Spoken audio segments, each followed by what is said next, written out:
Ready ka na? Good luck sa atin, guys. Give me your hands. Daming alam. Oh! Happy Valentine's Day! Hanggang sa dulo ng ating walang hanggan.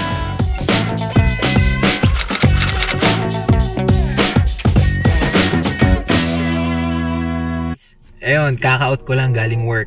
Pero hindi muna ako dediretso uwi kasi dadaan muna ako sa Walmart. Alam niyo naman, magba-Valentine's Day. So, bibili ako ng mga kailangan kong gamit para sa surprise ko sa kanya. Magugulat siya mamaya pag uwi niya. So ayun guys, dito na ako ngayon sa Walmart. Valentine's na talaga dito. Ayan. Kita nyo, daming tsokolate. Yan, daming pang regalo. Di ko alam kung anong bibilin ko para sa kanya. Nakabili na ako ng mga kailangan ko para sa surprise ko kay wifey mamaya. So ito yung mga nabili ko. Yan guys, yung mga pinamili ko. So may idea na siguro kayo kung ano yung gagawin ko. Gagawin ko yung boho tent na gustong gusto niya, na lagi niyang sinasabi. Yung una kasing gawa ko nung last Valentine's, medyo sablay. Sabi niya lang okay eh. So yun. So kailangan ko na umpisan kasi malapit na siyang umuwi galing trabaho.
Yung petals, kunwaring petals, yan, iuhulog ko yan sa dadaanan niya. Yan guys, malapit na ako matapos. So parang habang ginagawa mo to, napapaanta ka ng ano eh, forevermore. You were just a dream that I once knew.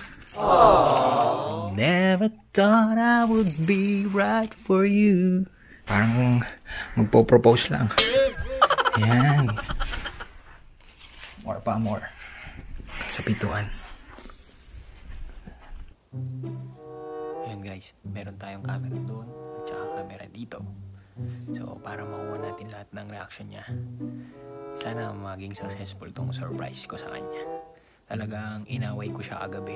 para hindi niya mahalata ngayon na may surprise tayo. Kaso medyo may kapalpakan akong nagawa kanina eh.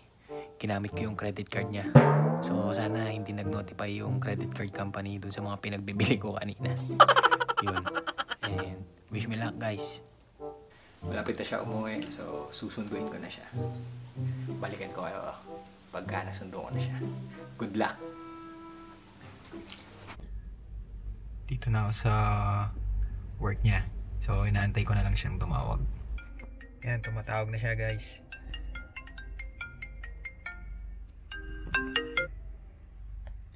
Hello?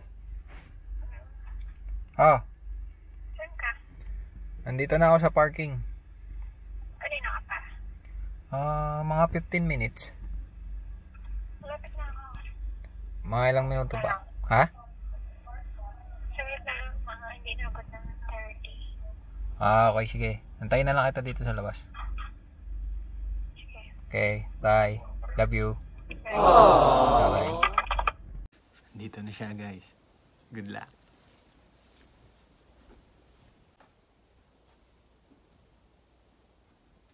Ready ka na? Good luck sa atin, guys.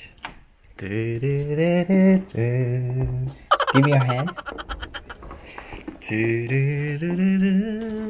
Daming alam.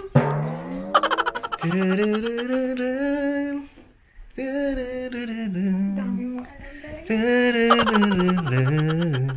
Kukunin ko na ba yung piring ko? Di ba?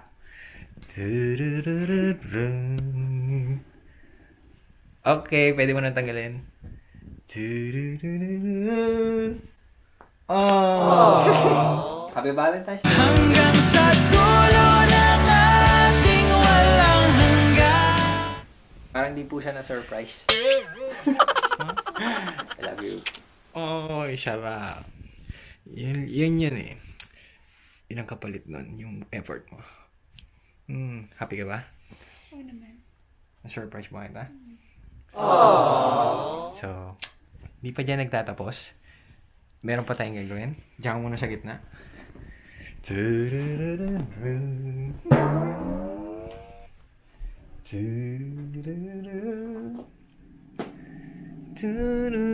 Sarado natin pinto dahil baka marinig tayo sa kapitbahay. So dahil di ko po na-experience ang mag-JS,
so, ayan guys, successful naman yung surprise natin. At natuwa naman siya sa ginawa natin. Ang sweet. Nasa kanya ngayon ang pressure para sa next Valentine's. Sana nag-enjoy kayo sa surprise ko para sa kanya and nakakuha kayo ng inspiration para sa susunod na Valentine's Day. Kung paano nyo isusurprise ang mga mahal nyo sa buhay. Yes. Babatiin lang po namin kayo. Babatiin lang namin kayo ng Happy Happy Valentine's Day. Yan. Magmahalan po tayo. Bye guys. Quality time muna.